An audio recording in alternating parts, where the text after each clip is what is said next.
Hey guys, so our bread and butter pickles came to a boil. We shut them off right now because we are going to start putting them into this jar here.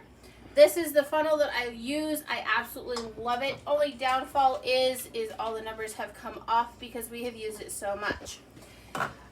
So I have here a slotted spoon and I have a ladle. So what we have discovered is when there is liquid with the product that we're using, it is easier to use a slotted spoon first, fill all of our jars, then go back and get the liquid out. That way the liquid is even and we know for sure we have enough liquid to fill all the jars that we're going to be filling. What's the head spacing? Head spacing for this is 1/2 inch head spacing. What is head spacing? Head spacing is from here to up to 1/4 inch is the most that we have ever had to go. So basically head spacing is the amount that you have from the top of your product to the top of the jar. Today we're using a 1/2 inch head space. Yep. So from the top of the bread and butter pickles to the top of the jar is going to be a 1/2 inch of space, which hence head spacing. Also, we are using Pickle Crisp granulates, and it's going to be 1/8. Why we use that? To preserve so the pickles do not get any softer than what they already are. And guys, it works. It really does. It's no witchcraft. It's nothing that's going to hurt you. It's once I study it more, I'll tell you exactly what's in it. But we have done some research on it, and it does work. It's no hocus pocus. It just keeps everything a little bit more crunchy. And it just doesn't make everything turn to mush in the jar.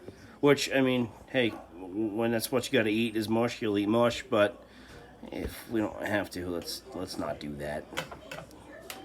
So right now she is filling product into the jar, not liquid.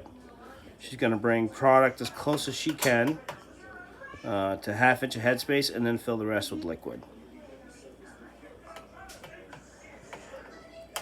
I just tried a piece off camera and it's good just the way it is.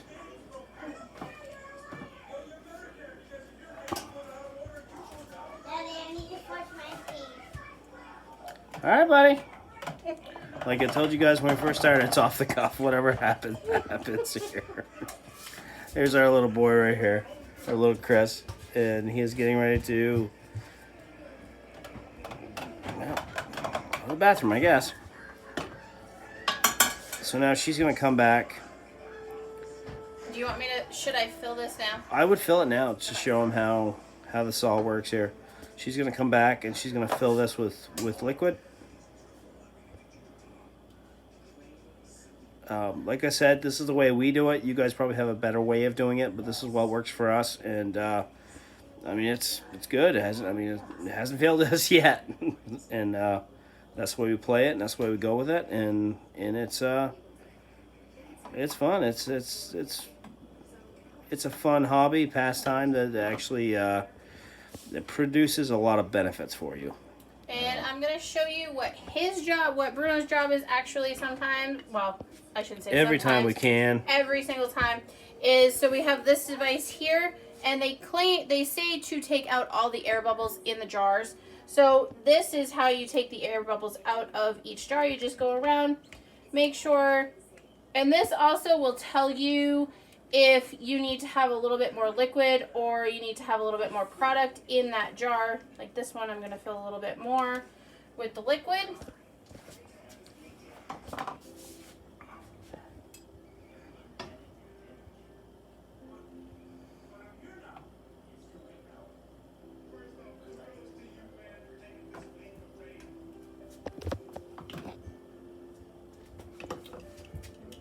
We're going to take a paper towel. We're going to dip it into the vinegar a little bit, and we are going to go around the rim of the jar to clean it to make sure that there is nothing there. This is to ensure that the lid, while it is in the hot pot, that it will seal correctly and there will be no issues whatsoever, and it will seal and pop as soon as we take it out of the hot water. So in here, this is the lid, and this is your ring. We'll put it right on the jar, take the ring, and you're just gonna finger tight it. Do not crank it on, guys. Just, Yep. I mean, you're talking. Just a simple, and then in this pot here, That's my compressor. Don't get nervous. Hey, you want to take a bath? pull this out, and we are going to put this jar right here. And you got to watch it with these racks, guys. If you fill them unevenly, the rack will actually kind of crap out on you and fall in. Yeah. Kind of wish there would be a better system, but as long as you put a jar here and a jar Kind of here, offset it to make and it then a jar there, balanced. and then a jar there, you can fill in the middle and like that. You don't want that to happen. You don't want. But this brings up our next. This is a jar grabber, which you usually use to grab after the jars are done. In this case, these jars aren't, and I screwed up trying to show you what happened. But just to show you, these racks are kind of unstable. Kind of wish they come with a better system, but it works, and you can just pick the jar back up. This is not our first time having this done. There we go. So now we'll right end the jar, and there we are. We're good.